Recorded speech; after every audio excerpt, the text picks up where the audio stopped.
رب العالمین په ډېرو موقعو کې چې د غصې موقع به وه نو حضور پاک ته بار بار دا تلقین کړی دی چې خذ العفو د عفو نه کار واله معاف کړه او وأمر بالعرف او د خو خبرو خلقو ته تلقین وکړه وأعرض عن الجاهلین د ناپویو نه مخ واړوه یا راسته وکړه د حضور پاک لور وه حضرت زینب رضی اللہ تعالی عنہا او دا په یو کافر باندې په مکه مکرمه کې واده وه د هغه نوم ابوالعاص و هغه وخت کې مسلمانې او د کافر په منځ کې د نکاح حرمت نو د ډېرو مسلمانانو په نکاح کې کافرانې مشرکانې وې هغه وخت کې او ډېرې مسلمانانې ښځې د مشرکانو په نکاح کې وې نه وې چې حضور پاک ته نبوت میلو شو نو چې نبوت میلو شو نو د چا خاون مسلمان شو ښځه کافره وه د چا ښځه مسلمانه شوه خاوند یې کافر و نو هغه زمانه کې دا حکم نو چې د مسلمان په نکاح کې د کافر نه دا حکم بیا وروسته په مدینه منوره کې نازل شوی دی نو دا زینب د ابوالعاص په نکاح کې وه ابوالعاص د مکې په کافرانو کې یو ښه مضبوط سردار و دی په بدر کې ګیر شو بدر کې دی د کافرانو په صف کې و الله وروسته دی مسلمان کړی دی خو په بدر کې دی د کافرانو په صف کې و دی ونیوی شو او یا کافران مردار شو او یا قیدیان شو په هغه او یو قیدیانو کې یو د ابوالعاص حضور پاک مبارک د صحابه سره مشوره وکړه چې د قیدیانو سره څوک چا وی صاحب زمونږ وروڼه دي زمونږ خپلوان دي پردي نه یو خپل یو ما پیکو چا وی چې صاحب وجلې پکار دي د حضرت عمر فاروق رضی الله عنه دا ریوه چې دا اویا واړه وجل غواړي او داسې به نه وجنو هر سړی به خپل رشته دار وجني تر دې حده پورې رسول الله مبارک ته حضرت عمر وی زما پکې ماما دی زه به خپل ماما وجنم وی د ابوبکر پکې زوی دی به زوی وجني او وی صاحب ستا پکې یو تره دی حضرت عباس یو دی زوم دی ابوالعاص ته به د خپل وجني نن موږ الله ته خواهو چې خدای ستا په لار کې او ستا په رضا کې موږ نه ماما پیژنو نه زوی پیژنو نه تره پیژنو نه زوم پیژنو نه رور پیژنو که د چا پکې رور دی به خپل رور وجني که د چا پکې پلار دی هغه به خپل پلار وجني دا اکثرو صحابه دا ریوه چې فدیه به ترې والو جرمانه او پرې به نو د حضور پاک هم دې طرف ته اعلان شو اکثریت رای دا و د اکثریت طرف ته او دې کې خیرم چې دې نه به فدیه والو پیسې به ترې والو هغه پیسې به زمونږ په کار راشي مونږ به پرې د جنګ سامان والو او دا به پریدو چې پریدو کیدی شي دا خلک خدای پاک بیا وروسته مسلمانان کړي واقعي همغه خدای مسلمانان کړ د حضور پاک هغه تر عباس هغه مسلمان شو زوم و ابوالعاص دا وروسته بیا مسلمان شو د ابوبکر صدیق زوی خدای وروسته مسلمان کړ د ابوجهل زوی د عکرمه خدای وروسته مسلمان کړ خالد ابن ولید خدای وروسته مسلمان کړ اکثریت بیا وروسته خدای پاک مسلمانان کړل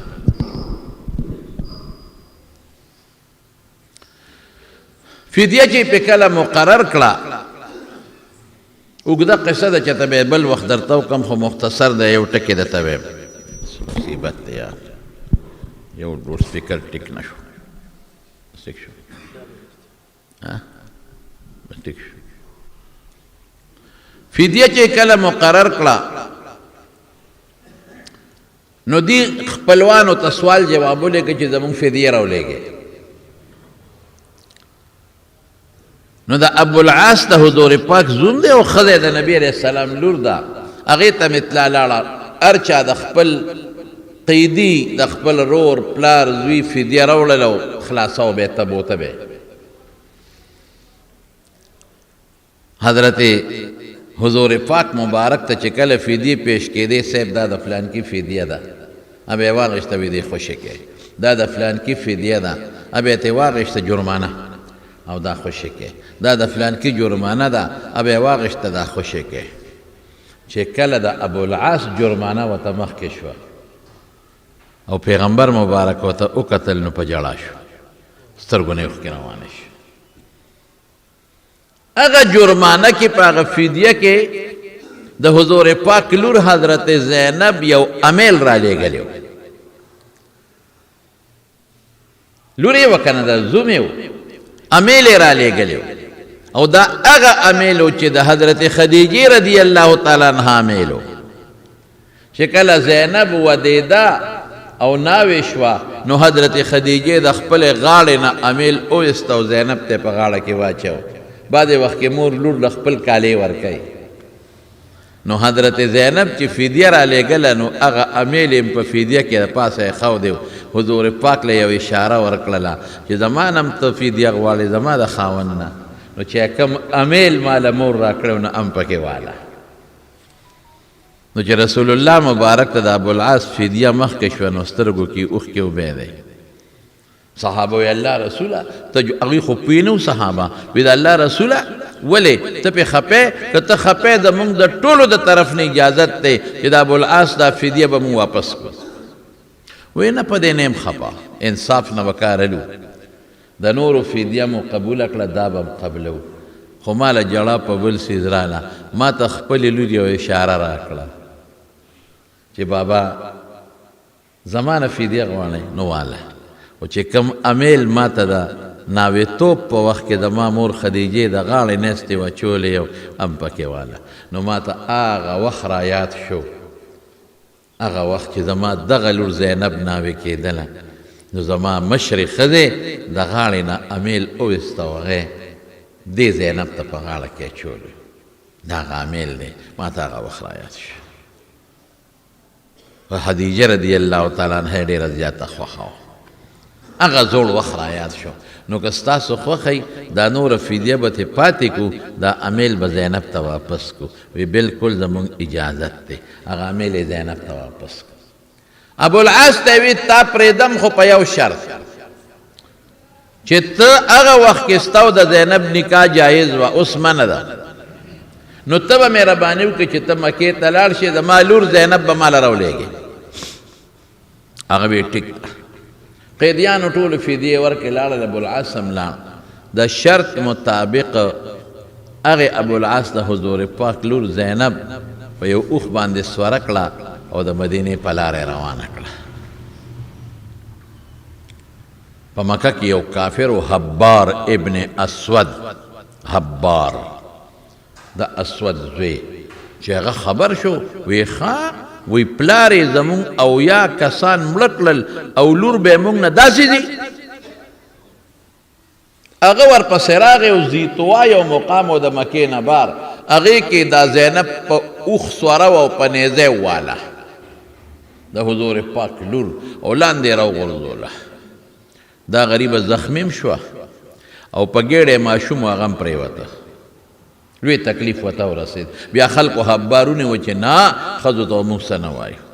پلار سره یې زموږ دشمني ده، به ګورو کار به ورسره کوو، او دا خو زنانه ده، دا خو ښځه ده، دې ته موږ اسم نه وایو، نه یې خلاص کړه. لیکن لوی درد هغې غریبې ته ورسېد چې زخمیم شوه. د اوښ نه چې بنده راغورځېږي څومره لوی تکلیف وي، په اوچه ډاګه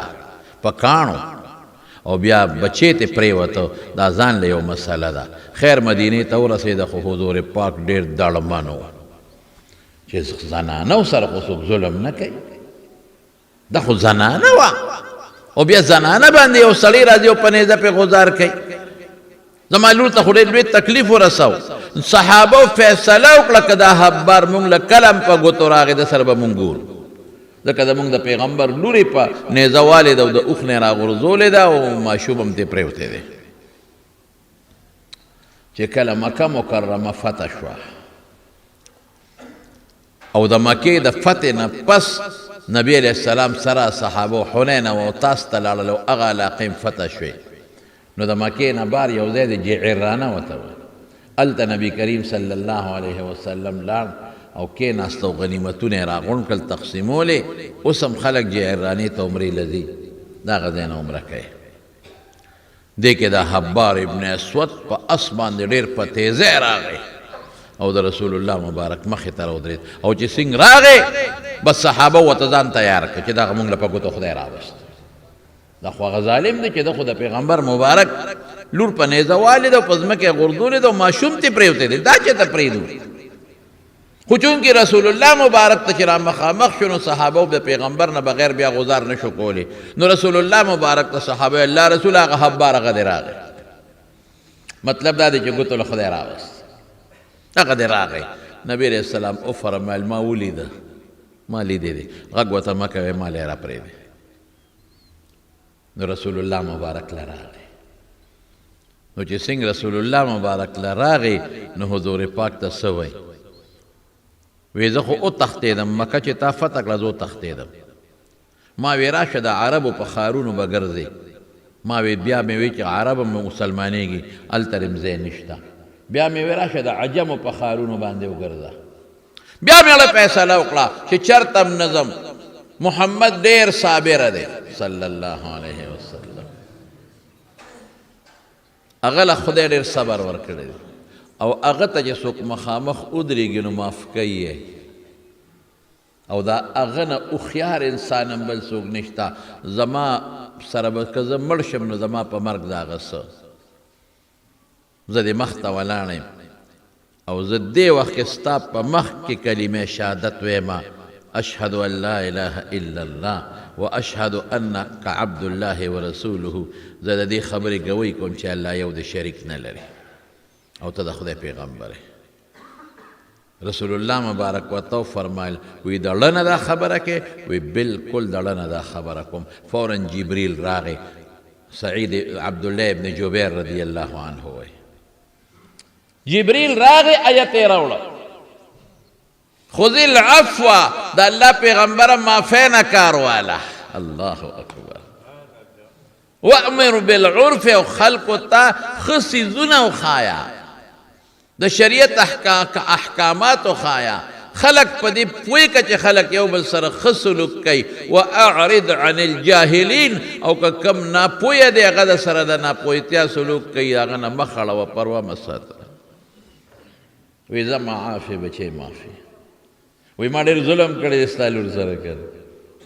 ما ډېر زیاتې کړې دي ستا لور سره ښځو سره دا کار نه پکار وی کلمه خو دې د زړه نه وویله که نه وی او وی د اسلام احکامات د زړه نه منې وی او وی زه زما د لور وینه درته معاف په ګوتو ورغلی انسان بل انسان وی به چې پرېږدم دی چېرته تا خو ډېر لوی ظلم کړی دی زیاتې دې کړی دی پرېږدم دی نه زما په دې کم خو یو نیزه زم غزار در کوم ما په دې کم خو اوښته د خېجوم یو درز دې لاندې راغورځوم چې پته ولګي چې دا آسان کار دی او که ګران کار دی نه نه لور سره یې سلام ونه کړه چې بچې ته یې معاف کوې که نه بس د الله حکم او خبره خلاصه مونږ وایو مونږ د رسول الله مبارک امتیان یو دعوت ټول کو خو د پیغمبر په طریقه مونږ یو نه چلیږو ځان ته د حضور پاک امتی وایو دعوه ښه مضبوطه کو چې د پیغمبر امتی لیکن د رسول الله مبارک سنت او د پیغمبر په طریقه عمل زموږ نشته د پیغمبر طریقه دا ده که یو انسان زیاتی کړي او ظلم یې کړي او تاله راغی او تا ته وایي ما معاف کا زه معافي غواړم وایي زه په مخه دی ښه ما معاف کړی او که ته ورته وایې چې نه سوال نه پیدا کېږي در باندې جرګه کوي او ته وایې نه معاف کوم له مشرانو سپینګیري راولي او ته وایې سوال نه پیدا کېږي له کور ته راشي چې زه ستا در له راغلی یم او ستا کور له ما معاف که بیا به نه کومه ته وایې پرېږدم دی چې ته د کور مخکې ډېر خلک دي چې کور ته وله راغلي د کور مخکې یې ویشتلی دا جرم دی دا ګناه ده دا ظلم دی دا د رسول الله صلی الله علیه وسلم طریقه نه ده د رسول الله مبارک د ترزویو ربیعه هغه حذیلیانو وجلیو او رسول الله مبارک فیصله کړې وه چې د حذیلیانو نه به زه د دې تره د زوی بدل اخلم، انتقام به اخلم. خو چې مکه مکرم فتح شوه نو رسول الله مبارک اعلان وکړ، وی د جاهلیت په زمانه کې چې چام یو بل وجلی دي، د یو بل وینې توی کړي دي، هغه ختم.